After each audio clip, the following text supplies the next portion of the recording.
I'm Eleanor, 65 years old, and last month I planned my son William's 40th birthday dinner at Bellagio's, the fanciest restaurant in town.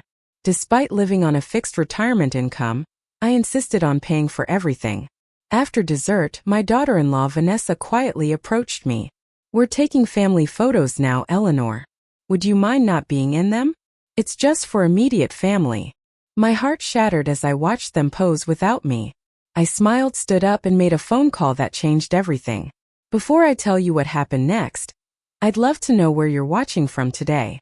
Drop your location in the comments below and hit that subscribe button if you've ever felt excluded by the very people who should value you most. Now let me take you back to where this all began, because this dinner was just the breaking point of years of subtle rejection. William wasn't always under Vanessa's influence. For 30 years before she came into our lives, it was just the two of us against the world. His father, my beloved Robert, died in a construction accident when William was only 5. The memory of that day remains crystal clear. The police officers at my door, William playing with his toy trucks in the living room, oblivious to how our lives had just changed forever. I was 30 years old, suddenly a widow with a kindergartner and a mortgage. Robert's life insurance barely covered the funeral expenses and 3 months of bills. My teaching assistant job wouldn't keep a roof over our heads, so I took on evening waitressing and weekend retail work. For years, I operated on 4 hours of sleep, passing William between my mother and our neighbor Judith when my shifts overlapped. "Mom, why do you work so much?" little William would ask, his blue eyes, just like his father's, looking up at me with innocent confusion. "Because I want you to have everything you need, sweetheart," I'd tell him, hiding my exhaustion behind a smile. And I made sure he did have everything. When he needed braces, I picked up additional house cleaning jobs. When he showed talent in baseball, I somehow found money for equipment and travel teams. I still remember the pride on his face when he made varsity as a sophomore, scanning the bleachers until he found me, always there despite my exhaustion. College was our shared dream. I had started a small college fund the day he was born, and Robert and I had added to it religiously. After Robert died, I couldn't contribute much, but I protected that money fiercely. By his senior year, we had enough for state university tuition, but William had earned a partial scholarship to Westfield, a prestigious private college. "I can't let you spend all that money, Mom," he argued when the acceptance letter came. "This is what we've worked for," I insisted. "This is what your father would have wanted." So off he went to Westfield, where he thrived. I took out a small home equity loan to cover what the scholarship didn't, telling myself it was the last big sacrifice. William graduated with honors in business administration and immediately landed a job at a marketing firm. For the first time in 20 years, I could breathe a little easier. Then he called one weekend during his second year at the firm. "Mom, I've met someone. She's amazing. Her name is Vanessa." Vanessa Morris was completing her MBA. Beautiful, ambitious, and from a wealthy family in Connecticut. Very different from our humble background. But William was smitten, and I was genuinely happy for him. When he brought her home that Thanksgiving, I pulled out all the stops, cleaned the house top to bottom, prepared all his favorite dishes, and even bought new dinnerware. "Your home is so charming, Eleanor," Vanessa said, looking around our modest living room. I chose to take it as a compliment. The wedding came just 8 months later. I contributed my entire savings, $15,000 I'd been putting aside for eventual retirement, toward their special day. It was worth it to see William so happy. Vanessa's parents handled most expenses, of course, but I wanted to do my part. "You really don't need to do this," William said when I told him about my contribution. "I've been saving for your wedding since you were a baby," I lied, not wanting him to feel guilty. The first few years of their marriage, things were cordial between Vanessa and me. I was invited to Sunday dinners monthly, and they came for major holidays. When they announced they were expecting their first child, I was overjoyed. My grandson Mason arrived, followed 2 years later by Sophia. I fell in love with those children instantly, but I began noticing subtle changes. My Sunday dinner invitations became less frequent. When I called, Vanessa often answered and explained that William was too busy to talk. Holidays started rotating to her family's home in Connecticut, with our celebrations squeezed into Christmas Eve or the day after Thanksgiving. It's just easier with the kids, William explained. Vanessa's parents have the bigger house. Then came the financial requests. They needed help with the down payment on a house in a good school district. The amount they asked for, $30,000, was nearly my entire retirement savings, but I gave it willingly. Later came help with a car when William's vehicle died. Then private preschool tuition for Mason. We'll pay you back, Mom, William always promised, but that never materialized. The real turning point came when Mason turned 5. I wasn't invited to his birthday party. It's just a small thing with his school friends, William explained when I called, hurt. I later saw dozens of photos on Facebook. A huge celebration with both children and adults, including Vanessa's parents. I confronted William gently. I would have loved to be at Mason's party. Mom, it was Vanessa's planning. She thought having too many grandparents might overwhelm Mason, he replied weakly. That became the pattern. I was excluded from school performances until the last minute, when they'd call with a spare ticket. Christmas wish lists from the grandchildren arrived after I'd spotted them already receiving those items in social media photos. My time with the grandchildren became increasingly supervised, with Vanessa always hovering nearby, correcting my outdated childcare knowledge. Through it all, William became increasingly passive. The son who once stood up to his middle school principal when I was treated rudely at a parent conference now averted his eyes when Vanessa made thinly veiled comments about my modest home or appearance. Your mom still drives that old Toyota? Isn't it dangerous? She'd say within my earshot. It's reliable, William would mumble, not defending me further. Despite everything, I kept trying. I sent thoughtful gifts, remembered important dates, offered babysitting that was rarely accepted, and continued to provide financial help whenever asked. I told myself that family was worth any sacrifice. But with each passing year, I felt less like family and more like an ATM with emotional attachments they found inconvenient. When William's 40th birthday approached, I saw it as an opportunity to rebuild our relationship. Milestone birthdays have a way of making people reflective, and I hoped this might open his heart to reconnecting with his roots, with me. I called him in February, 3 months before his May birthday. I'd like to host a special dinner for your birthday, I said. Somewhere really nice. To my surprise and delight, William sounded genuinely enthusiastic. That would be great, Mom. It's been a while since we've done something like that. What about Bellagio's? I suggested, mentioning the most upscale restaurant in our city, a place normally well beyond my budget. Wow, Bellagio's? That's really generous, Mom. Are you sure? Of course I'm sure. 40 is special, and you're my only son. After we hung up, I immediately began budgeting. My monthly Social Security check was $1,842, and I had a small pension of $643 from my years as a school district employee. After paying my mortgage, utilities, insurance, and other essentials, I had very little discretionary income. But I could save. I cut back on everything, switched to store-brand groceries, canceled my basic cable subscription, turned the thermostat down to 65 degrees despite the lingering winter chill, and even reduced my heart medication to every other day, against my doctor's orders. By April, I had saved $2,800 specifically for this dinner.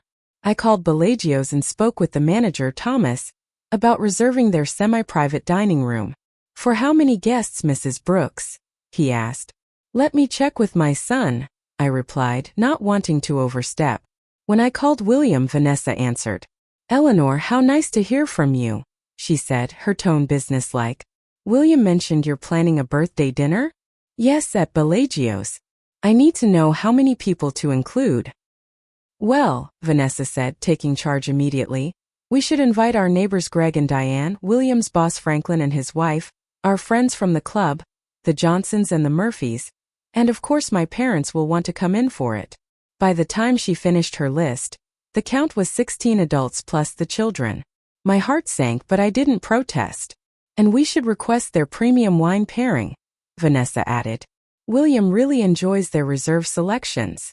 I made the reservation for 18 people, mentally recalculating costs. At roughly $150 per person for dinner, plus premium wine pairings at $95 each plus gratuity, the total would exceed $4,500. Far more than I had saved, but I couldn't back down now. That weekend I visited 3 banks applying for a new credit card at each. With my excellent credit score, the one financial asset I protected vigilantly over the years, I was approved for a card with a $6,000 limit. It would have to do. My friend Patricia noticed something was off when we met for our weekly coffee. We'd been friends since our children were in elementary school together, and she knew me better than almost anyone. "You seem stressed, Eleanor. What's going on?" she asked, stirring her coffee slowly. I explained about William's birthday dinner and the expanded guest list. Patricia frowned. "That's a lot of money for someone on a fixed income. And why is Vanessa inviting all these people on your dime?" "It's important to William," I said defensively. "Is it? Or is it important to Vanessa? When was the last time William actually expressed what he wanted?" Her question hit home, but I brushed it aside. "This dinner is going to change things. William will remember how much I've always been there for him." Patricia gave me a skeptical look. "Just be careful, Eleanor. Don't let them take advantage of your generosity again." "It's not like that," I insisted, but a small voice inside me wondered if she was right. The next week, I went shopping for a new outfit, something elegant enough for Bellagio's. I found a lovely navy blue dress at Nordstrom, marked down from $220 to $175. Still expensive for me, but I justified it as an investment. I needed to look my best. As I stood in the fitting room, I caught myself remembering other special occasions I'd planned for William throughout his life. His 10th birthday when I surprised him with a backyard campout and borrowed a telescope from the school where I worked so he could pursue his astronomy phase. His 16th birthday when I arranged for him to meet the local news anchor he admired, who was a parent at my school. His college graduation when I hosted a barbecue for all his friends, cooking for 2 days straight. In each memory, William's face was bright with appreciation and love. When had that changed? When had I become someone to be tolerated rather than celebrated? 2 weeks before the dinner, Vanessa called again. "Eleanor, we've been thinking. Mason and Sophia have been asking about a chocolate fountain for the dessert course. Does Bellagio's offer that?" "I don't believe so," I said. "They have their own dessert menu. Could you check if they'd make an exception? The children would be so disappointed otherwise." I called Thomas again, feeling embarrassed. The chocolate fountain would be an additional $350, he informed me. I agreed to it immediately, not wanting to be the reason for my grandchildren's disappointment, though I suspected the request came from Vanessa, not the children I rarely got to see. The changes continued. Vanessa requested a specific type of champagne for the toast. She asked if the chef could prepare a special off-menu entree for her father, who suddenly had dietary restrictions. Each change added to the bill, and with each addition my anxiety grew. The night before the dinner I couldn't sleep. I kept calculating and recalculating the cost, which now approached $5,500. The new credit card would cover it, but it would take me years to pay off at my income level. Still, I told myself seeing William happy would be worth it. Maybe this grand gesture would remind him of all the sacrifices I'd made throughout his life. Maybe it would help him see me again. As dawn broke, I finally drifted off, dreaming of a dinner where I sat beside my son, both of us laughing, the years of distance forgotten. Bellagio stood in the renovated historic district of our city, its brick facade illuminated by tasteful copper sconces. Inside, crystal chandeliers cast a warm glow over white tablecloths and gleaming silverware. It was exactly the kind of place Robert and I had promised to visit someday, when we could afford it. A someday that never came for him. I arrived 45 minutes early, dressed in my new navy dress, hair freshly done at a salon for the first time in years. Thomas, the manager, greeted me personally. "Mrs. Brooks, welcome to Bellagio's. We have your private dining room prepared as discussed." He led me through the main dining area to a beautiful room with a long mahogany table. Floor-to-ceiling windows overlooked a courtyard garden where fairy lights twinkled in the early evening darkness. The table was set exquisitely with bone china, crystal glassware and silver cutlery. A discreet happy birthday sign and elegant calligraphy hung on one wall. "Is everything to your satisfaction?" Thomas asked. "It's perfect," I said, my voice catching slightly. "Thank you for accommodating all our requests." "My pleasure." James will be your dedicated server this evening. He'll be in shortly to introduce himself. As Thomas left, I walked slowly around the table, adjusting a napkin here, straightening a place card there. I had asked for place cards, hoping to sit near William, but when I found my name, it was at the far end of the table from where the birthday boy would sit. I considered moving it, but decided against causing any friction before the evening began. James, a young man with a kind smile, came in to review the evening's menu and wine selections. We have everything prepared according to your specifications, Mrs. Brooks. The chocolate fountain will be brought in with dessert, and we have the special champagne chilled for the toast. Thank you, James. I hesitated, then added, this is a very special occasion for my son. We'll make sure it's memorable, he promised. At 6:45, 15 minutes before our reservation time, the door opened and Vanessa's parents entered.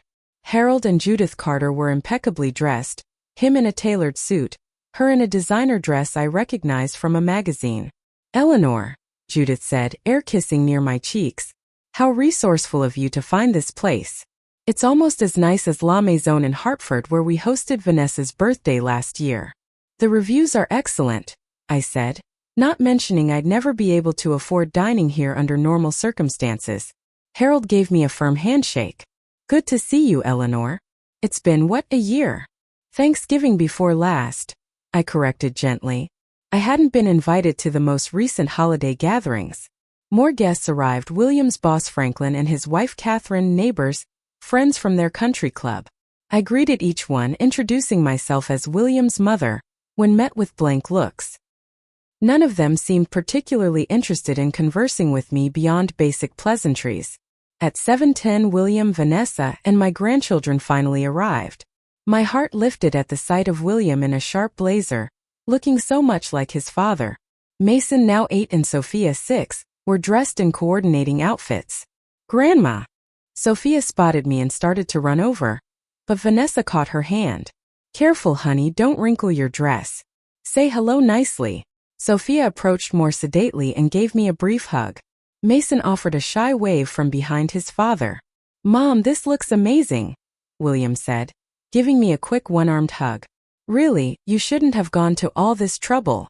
It's no trouble for my only son's 40th, I replied, savoring the brief moment of connection. Vanessa surveyed the room with a critical eye. The place settings look lovely. Did they agree to the menu changes? Everything's arranged exactly as you requested, I assured her. As everyone took their seats, I found myself separated from William by the entire length of the table. Vanessa had arranged for her parents to sit on either side of William, with her beside her mother, and the children next to her. I was seated between Catherine, Franklin's wife, and someone named Melissa whom I'd never met before. Apparently a tennis partner of Vanessa's. James began serving the appetizers, seared scallops with truffle oil, and poured the first wine pairing, a crisp Sauvignon Blanc. I took a small sip, making it last. Though I was paying for the premium wine pairings, I couldn't really afford to indulge. So, Eleanor, Catherine began, William tells us you were a teacher? A teaching assistant, actually, I corrected. I never completed my degree after Robert died. I needed to work multiple jobs to support William. How noble, she replied, but her attention was already drifting toward a conversation about golf happening across the table. I tried to engage with Melissa on my other side. How long have you known Vanessa? Oh, just this season. We play doubles at the club on Wednesdays. She smiled briefly before turning to her dining partner on the other side. Throughout the appetizer and salad courses, I watched my son laugh and converse with everyone but me. Several times I tried to catch his eye, but he seemed not to notice. My grandchildren, whom I'd hoped to connect with, were kept busy with tablets Vanessa had brought, just in case they get bored. When the main course arrived, a delicate sea bass for most guests and the special dietary meal for Harold, I noticed that Vanessa had orchestrated a seamless social flow that somehow excluded me entirely. It was as if an invisible barrier existed between my end of the table and where the important guests sat. I overheard snippets of conversation about their recent ski trip to Aspen, the private school the children attended, and the summer home they were considering in Cape Cod. Each topic highlighted a life I was not part of, experiences funded at least partially by my financial sacrifices. At one point, Mason looked down the table and waved at me. I waved back enthusiastically, but Vanessa quickly redirected his attention to something on his tablet. They're planning a trip to Europe next spring, Catherine informed me, apparently deciding I was worth a moment of conversation. William's been working incredibly hard for that promotion. I didn't know, I said quietly. William hadn't mentioned any of this during our infrequent phone calls. James appeared at my elbow. Is everything satisfactory with your meal, Mrs. Brooks? I looked down at my barely touched sea base. It's delicious, thank you. Would you care for another glass of wine? I shook my head. Water is fine, thank you. As dessert approached, a delicate lemon souffle followed by the requested chocolate fountain, Thomas directed the staff in a choreographed presentation. The lights dimmed slightly, and James appeared with a souffle topped with a single candle for William.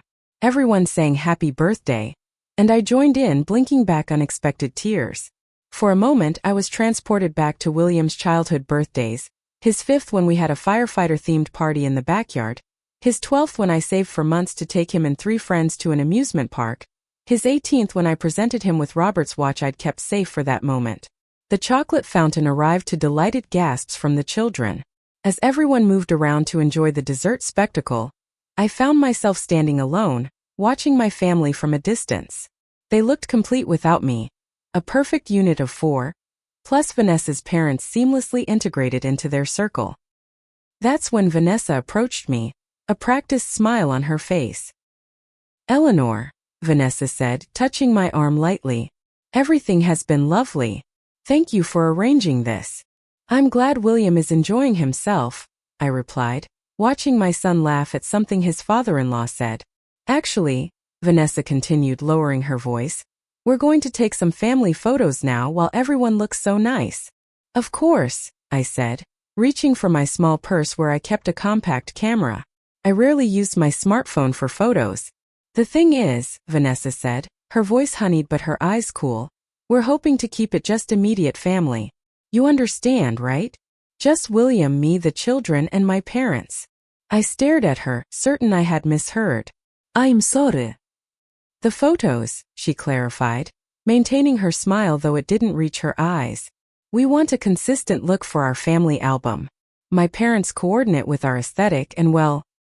She glanced at my navy dress, which had seemed so elegant in the store but now felt hopelessly outdated next to her designer outfit. I'm William's mother, I said, my voice barely audible. Of course you are, Vanessa replied, as if speaking to one of the children.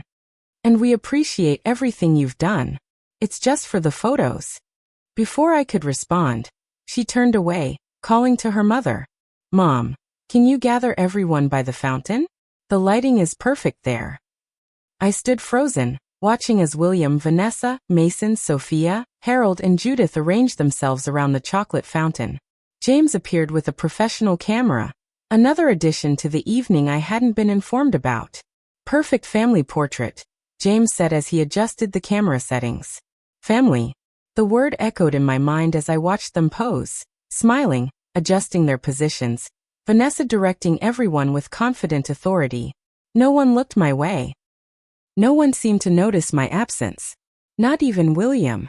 In that moment, a lifetime of memories flashed through my mind. William as a toddler, reaching for me with chocolate-smeared hands. William crying over a scraped knee, only my kiss making it better. William on his first day of school, clutching my hand nervously. William at his high school graduation, pointing to me in the crowd as he received his diploma, mouthing, I love you, Mom. And now, William at 40, not even noticing that his mother, the woman who had given up everything for him, stood alone while he posed for family photos without her. Something broke inside me then. But with the breaking came clarity. For years I had allowed myself to be marginalized, taken advantage of, and disrespected, all in the name of maintaining a relationship that existed now only in my heart, not in reality. I looked around the beautiful restaurant dining room, mentally calculating the cost once more. The dinner itself would be over $4,000. The wine pairings added another $1,500. The chocolate fountain, the special requests, the gratuity, Altogether nearly $6,000. $6,000 from my limited income, charged to a credit card that would take years to pay off. $6,000 for an evening where I was treated like an unwelcome outsider. Quietly, I picked up my purse and slipped out of the dining room. In the elegant hallway, I took out my phone and dialed the credit card company. "This is Eleanor Brooks," I said when a representative answered. "I need to report my card as compromised." "I'm sorry to hear that, Mrs. Brooks. Can you verify the last 4 digits of your card?" I provided the information, then continued, "I need to cancel this card immediately. There's a pending transaction at Bellagio's restaurant that I did not authorize." "We'll take care of that right away, Mrs. Brooks. We'll send you a replacement card within 3 to 5 business days." "Thank you," I said, feeling a strange calm settle over me. "And to be clear, any charges from Bellagio's restaurant tonight should be declined." After completing the call, I stood in the hallway for a long moment, my heart pounding but my mind suddenly clear. For decades I had put William first, his needs, his wants, his comfort. I had sacrificed my own dreams, my financial security, and ultimately my dignity, all for a son who now allowed me to be treated as an inconvenient obligation rather than beloved family. No more. With a deep breath, I straightened my shoulders and walked back into the dining room, arriving just as the family photo session was concluding. "James," I called to our server, who was helping clear dessert plates, "I believe we're ready for the check." James nodded respectfully. "Of course, Mrs. Brooks. I'll bring it right away." As I returned to my seat, I noticed William finally looking in my direction, offering a smile that didn't quite reach his eyes, the kind of smile you give an acquaintance, not your mother. The kind of smile that confirmed I was making the right decision.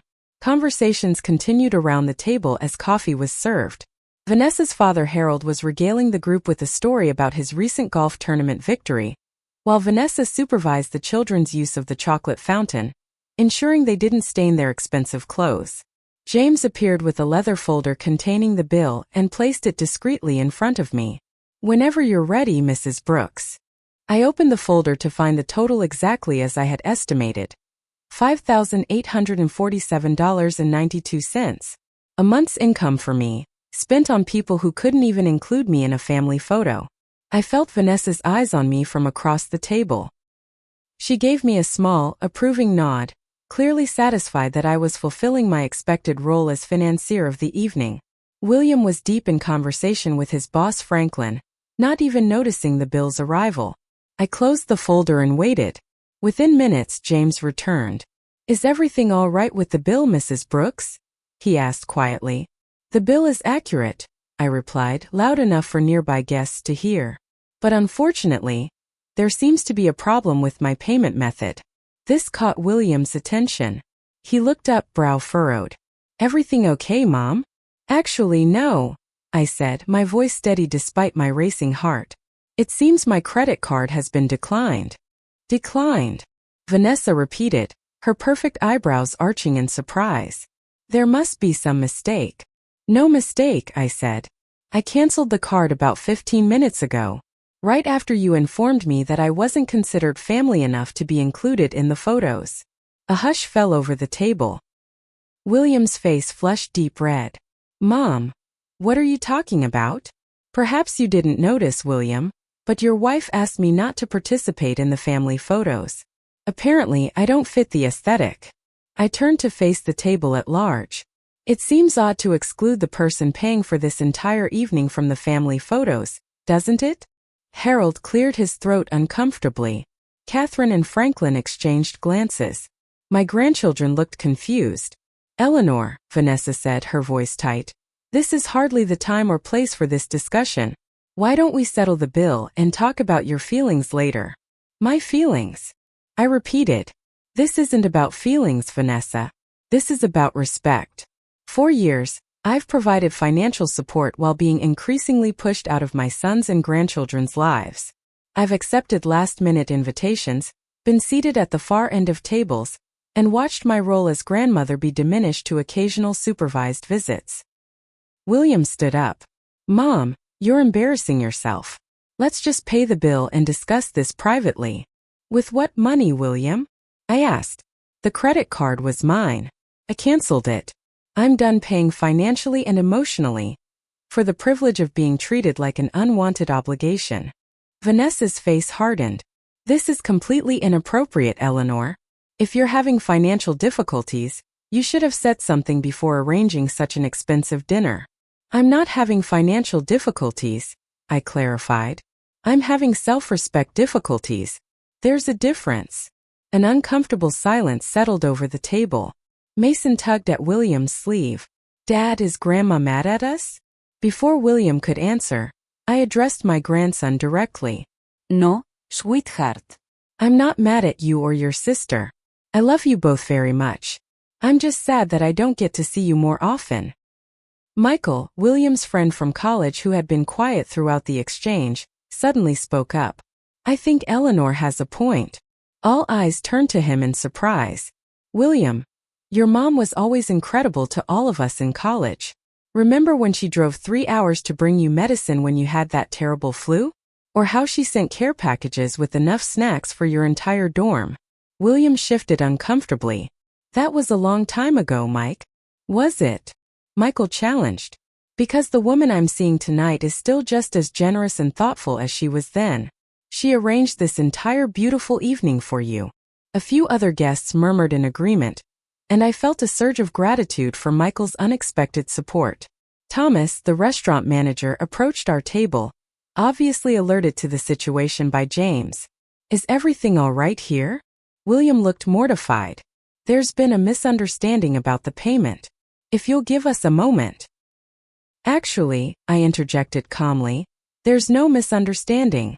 I plan to pay for this dinner but have changed my mind after being excluded from the family photos.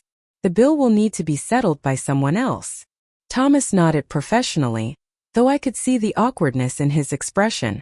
I understand. We can certainly provide a few minutes for alternative payment arrangements. Vanessa was furiously whispering to William, who looked increasingly uncomfortable. Harold cleared his throat again. Perhaps Judith and I could cover the bill this one time. That won't be necessary, Harold, I said, standing up and gathering my purse. William and Vanessa are both successful professionals. I'm sure they can manage the expense, especially considering how much financial help I've provided over the years. I turned to address the table. Thank you all for coming to celebrate my son's birthday. It was lovely to meet those of you I hadn't met before. As I turned to leave, William finally found his voice. Mom, wait.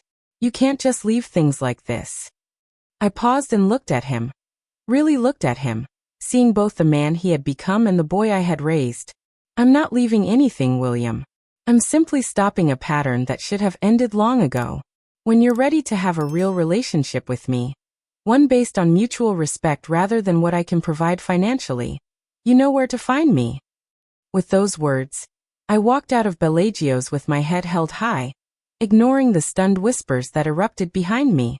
For the first time in years, I felt not diminished, but powerful. Not erased, but finally truly seen. The drive home that night was surreal. Streetlights blurred through unshed tears as I navigated familiar roads that somehow felt different. Everything felt different. I had finally stood up for myself after years of silent acquiescence, and the world hadn't ended. In fact, something new had begun.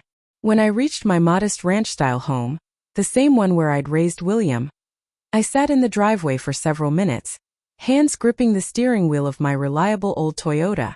The house was dark. I hadn't left any lights on, not expecting to return so early. Seemed fitting somehow. I was entering a new chapter, stepping out of the shadows of self-sacrifice into something undefined but authentically mine. Inside, I kicked off the uncomfortable dress shoes I'd splurged on and hung my navy dress carefully in the closet. I changed into my comfortable pajamas, made a cup of chamomile tea, and sat in Robert's old armchair, the one piece of furniture I'd never replaced since his death. I finally did it, Robert, I whispered to the empty room. I finally stood up for myself. The phone rang at 11:42 p.m. William. I let it go to voicemail, not ready for that conversation yet. The generic automated voice announced that I had one new message. Mom, it's me. William's voice was tight with anger. I don't know what got into you tonight, but that was completely unacceptable. Do you have any idea how embarrassing that was? In front of my boss, my friends, we had to scramble to pay the bill. Vanessa is furious. The kids are confused. Call me back so we can discuss how you're going to make this right. Make this right. As if I were a misbehaving child who needed to correct a mistake, not a mother who had finally drawn a boundary after years of mistreatment. I deleted the message without saving it. The next morning, more calls came. I let them all go to voicemail. William again, his tone now alternating between anger and concern that something must be wrong with me. Vanessa, her voice icily polite, suggesting perhaps I should speak to someone about these emotional issues. Even Harold called, offering in an awkward voicemail to smooth things over, with a loan to cover the dinner cost. None of them understood. This wasn't about money. It was about dignity. By the third day, the call stopped. I expected to feel lonely in the silence, but instead found it peaceful. I'd spent so many years jumping whenever the phone rang, hoping it was William with an invitation or the grandchildren wanting to talk to me. Now I rediscovered the pleasure of uninterrupted time. Reading books I'd set aside, tending to my neglected garden, reconnecting with old friends. Patricia came over that weekend, bringing a bottle of wine and her characteristic bluntness. "So you finally stood up to them," she said as we sat on my back patio. "About time." I recounted the evening in detail, including Michael's unexpected support. "Good for him," Patricia nodded approvingly. "And good for you, Eleanor. I've watched you bend over backward for years, draining your savings, putting William and that wife of his ahead of your own needs. It wasn't healthy. I kept thinking things would change," I admitted. "That if I just gave enough, helped enough, they'd include me more. And instead they just expected more while giving less," Patricia finished for me. "Classic takers. They found your buttons and pushed them expertly." Though Patricia's assessment was harsh, I couldn't deny its truth. For years I'd allowed my identity as William's mother to override my identity as Eleanor, a woman with her own needs, feelings, and right to respect. My friend Margaret, a widow like me, called after hearing about the incident from Patricia. "We're taking you to lunch tomorrow," she insisted. No arguments. Lunch turned into an impromptu support session, with Margaret sharing similar experiences with her daughter-in-law. It took me having a minor heart attack for my son to realize how he'd been neglecting our relationship, she told me. "Don't wait for a health crisis to wake William up. You did the right thing." A week after the dinner fiasco, something unexpected happened. A delivery truck pulled up to my house, and the driver brought a stunning arrangement of lilies and roses to my door. The card read simply, "You deserved better treatment. Your grace under pressure was admirable. A dinner guest."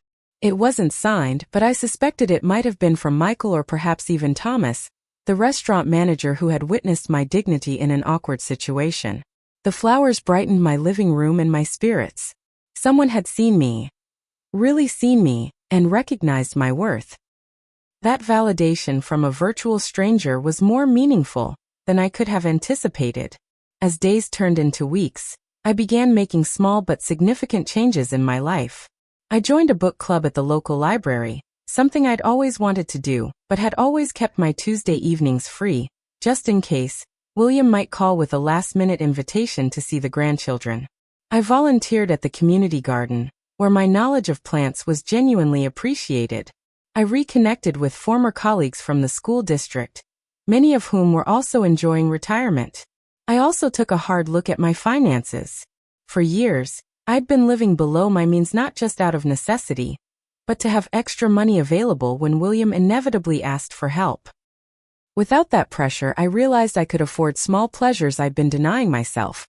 A streaming service subscription, occasional dinners out with friends, even a modest weekend trip to the coast Patricia had been suggesting for years. One afternoon, while sorting through old photo albums, I came across pictures from William's childhood. His baseball games, school plays, birthday parties, tangible evidence of our once close relationship. Rather than making me sad, they reminded me that I had been a good mother. I had given him a loving foundation. What he built upon that foundation as an adult was his choice, not my failure. When my new credit card arrived, I put it in a drawer rather than my wallet. The experience at Bellagio's had taught me something important about financial boundaries. That no was a complete sentence, even when it came to family. Nearly a month after the dinner, I was weeding my front garden when a car I didn't recognize pulled into my driveway. To my surprise, it was Michael Williams' college friend. "Hope you don't mind me stopping by," he said, stepping out of his car. "William mentioned where you lived years ago, and I wanted to check on you." "That's very kind," I said, genuinely touched by his concern. "I'm doing well, actually. Better than I expected." Michael smiled. "I'm glad to hear it. What you did at the dinner. It took courage." "It didn't feel like courage at the time," I admitted. "It felt like survival." "Sometimes they're the same thing," he replied thoughtfully. "For what it's worth, I think it made an impact." William was pretty shaken up afterward. "Has he said anything to you about it?" I couldn't help asking. "Not directly," Michael said. "But he canceled our golf game the following weekend. Said he had some thinking to do." As Michael left, he handed me an envelope. "A few of us got together on this. It's not much, but we wanted you to know not everyone at that table agreed with how you were treated." Inside was a gift card to a local spa with a note signed by several dinner guests, including Franklin and Catherine, expressing their admiration for my strength and grace. I sat on my porch steps, holding the card and feeling a new emotion emerge alongside my hurt and anger. Hope. Not hope that William would suddenly change, but hope for myself, for the life I could build centered on my own worth rather than others' validation. That evening, I called my sister Judith in Arizona, someone I'd been neglecting in my constant state of availability for William. "I'm thinking of coming for a visit," I told her. "It's been too long." "Eleanor Brooks planning a trip? Who are you and what have you done with my sister?" she teased. "But yes, please come. I've missed you." As I began researching flights, I realized that for the first time in decades, I was making plans based solely on what I wanted, not on maintaining availability for a relationship that existed largely in my imagination. The revelation was both liberating and bittersweet. 3 months after the birthday dinner incident, the doorbell rang on a Sunday afternoon. I wasn't expecting anyone, so I approached cautiously and peeked through the window. William stood on my porch, alone, shifting nervously from foot to foot like he used to do as a teenager when he'd missed curfew. For a moment, I considered not answering. Our last interaction had been so painful, and his voicemails afterward so lacking in understanding. But curiosity and a stubborn flicker of maternal love prompted me to open the door. "William," I said simply, neither welcoming nor rejecting. "Mom," he replied, looking more vulnerable than I'd seen him in years. "Can we talk?" I let him in, noticing how he glanced around as if seeing my home with new eyes. It had been nearly a year since he'd visited. "Would you like some coffee?" I offered, falling back on the hospitality that had been ingrained in me since childhood. "Sure, thanks." In the kitchen, William sat at the small table where he'd done homework throughout his school years.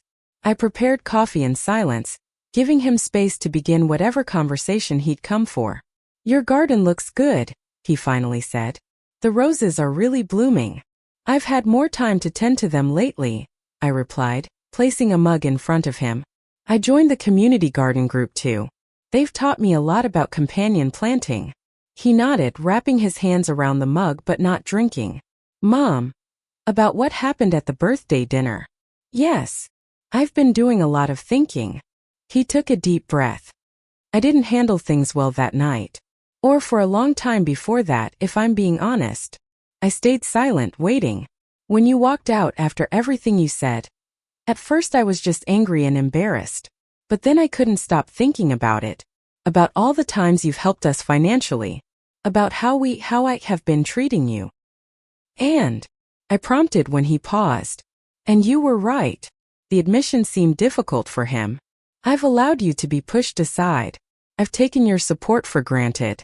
I've let Vanessa make decisions about our family that weren't fair to you." I sipped my coffee, letting his words settle between us. "What brought on this realization?" "A few things," he said. "Michael called me out pretty harshly afterward. Said my mother deserved better from me. Then Franklin, my boss, mentioned how impressed he was with your dignity, and how uncomfortable the photo situation made everyone. But mostly..." He hesitated. "Mostly it was finding an old photo album when we were cleaning out the storage room." Which album? I asked curious. The one from when Dad died. With all the pictures of you taking me to baseball games, helping with science projects, all those birthday parties you somehow managed to pull off despite working multiple jobs. His voice cracked slightly. I'd forgotten how much you sacrificed for me. Or maybe I just stopped letting myself think about it, because it was easier to go along with Vanessa's vision of our family. I felt a lump in my throat, but kept my expression neutral. Where is Vanessa today? At home with the kids. She doesn't know I'm here. He met my eyes directly. We've been having problems, Mom. Not just because of what happened at the dinner, but that was a turning point. I realized I've been letting her control everything.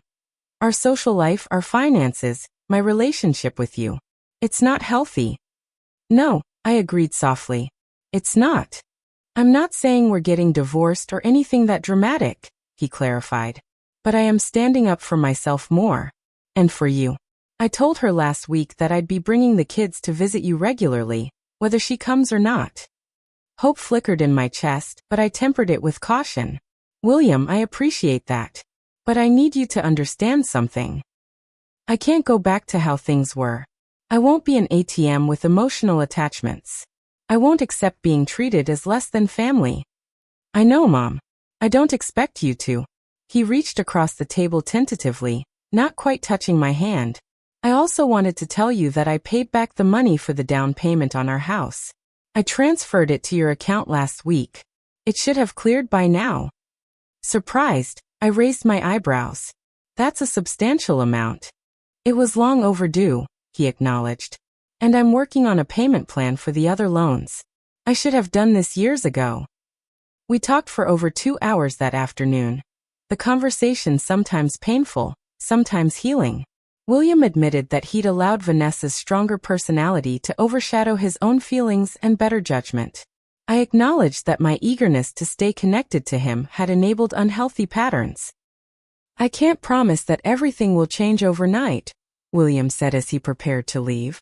Vanessa is still Vanessa, but I can promise that I'm changing. And I'd really like to bring Mason and Sophia over next weekend, if that's okay with you. I'd like that, I said. But William, this has to be a consistent thing, not just when it's convenient. Those children barely know me, and that's not how I want it to be. Every other weekend, he promised. To start. And I'll make sure they call you during the week too. I walked him to the door, feeling cautiously optimistic but not naive. One more thing, I said. I love you, William. I always have and always will. But my love for you can't come at the expense of my self-respect anymore. I understand, he said, and for the first time in years I believe that he actually did.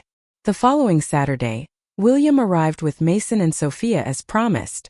Vanessa was notably absent, but I didn't comment on it. Instead, I focused on reconnecting with my grandchildren, who were initially shy but quickly warmed up when I showed them the cookie dough I'd prepared for us to bake together. Dad says you're teaching him to stand up for himself, Sophia said with the startling directness of a 6-year-old as we cut shapes in the dough. Did he?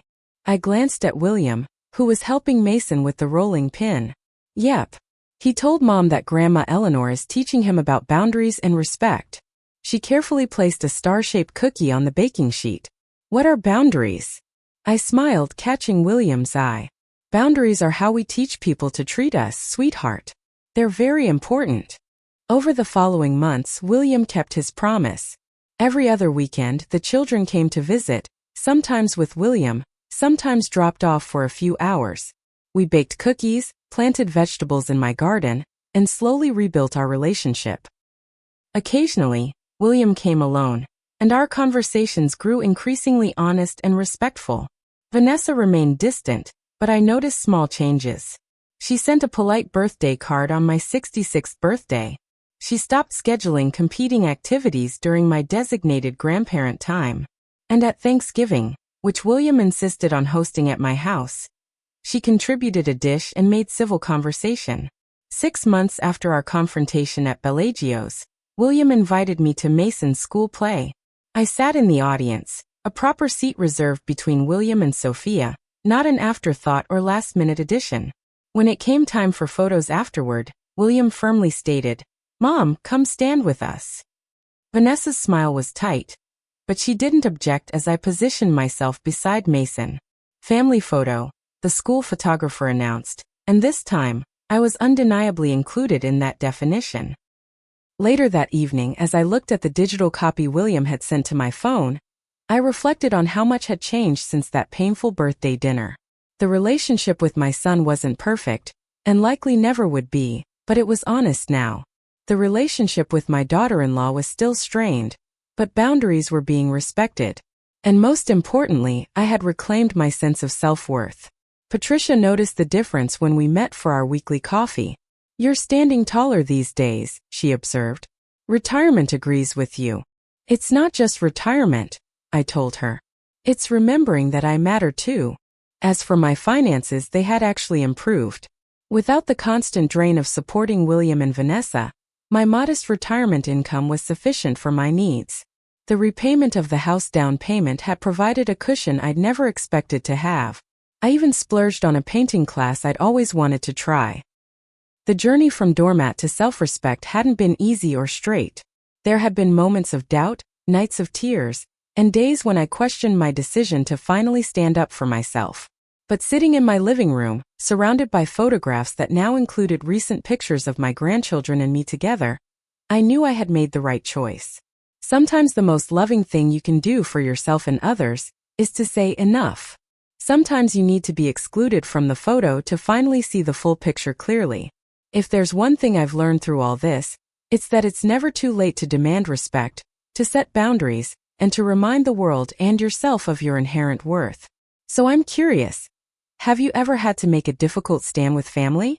How did you find the courage to draw that line? Share your experiences in the comments below. And if this story resonated with you, please hit that like button and subscribe to hear more stories about finding strength in unexpected moments. Remember to share this with someone who might need to hear that it's okay to stand up for themselves. Sometimes the most powerful word in any language is simply no. Thank you for listening to my story today. May you find the courage to stand tall in your own truth, whatever that may be.